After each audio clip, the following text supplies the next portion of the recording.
ശബരിമല തീർത്ഥാടനത്തെ കൂടുതൽ സുരക്ഷിതവും കാര്യക്ഷമവുമാക്കാൻ കൃത്രിമ ബുദ്ധി അധിഷ്ഠിത തീർത്ഥാടന മാനേജ്മെന്റ് സംവിധാനം നടപ്പാക്കാൻ ഒരുങ്ങി തിരുവിതാംകൂർ ദേവസ്വം ബോർഡ്. വരുന്ന മണ്ഡല മകരവിളക്ക് സീസൺ മുതൽ പദ്ധതിയുടെ പ്രധാന ഘടകങ്ങൾ പ്രാവർത്തികമാക്കുകയാണ് ലക്ഷ്യം. വിഷൻ ശബരിമല പദ്ധതിയുടെ ഭാഗമായാണ് പുതിയ സാങ്കേതിക സംവിധാനം നടപ്പിലാക്കുന്നത്.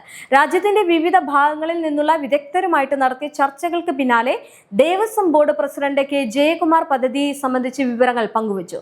കേരള ഹൈക്കോടതി അംഗീകരിച്ച വിഷൻ ശബരിമല പദ്ധതിയുടെ തുടർച്ചയായാണ് AI അധിഷ്ഠിത സംവിധാനമെന്നും അദ്ദേഹം വ്യക്തമാക്കി. യോഗത്തിൽ മുതിർന്ന പോലീസ് ഉദ്യോഗസ്ഥരും പങ്കെടുത്തു. പദ്ധതിയുടെ സാങ്കേതികവും ഭരണപരവുമായിട്ടുള്ള വിശദാംശങ്ങൾ അന്തിമമാക്കുന്നതിന് മുമ്പ് പോലീസ് വകുപ്പുമായിട്ട് കൂടുതൽ ചർച്ചകൾ നടത്തുമെന്ന് അധികൃതർ അറിയിച്ചു. അപേക്ഷകൾ ക്ഷണിക്കൽ, സാങ്കേതിക സാമ്പത്തിക യോഗ്യത പരിശോധിക്കൽ, വിദഗ്ധ സമിതിയുടെ വിലയിരുത്തൽ എന്നിവ പൂർത്തിയാക്കിയ ശേഷമാകും പദ്ധതി നടപ്പാക്കാനുള്ള കരാർ നൽകുക. ഓഗസ്റ്റോടെ പ്രാഥമിക നടപടികൾ പൂർത്തിയാകുകയാണ് ലക്ഷ്യമെന്നും ബോർഡ് അറിയിച്ചു.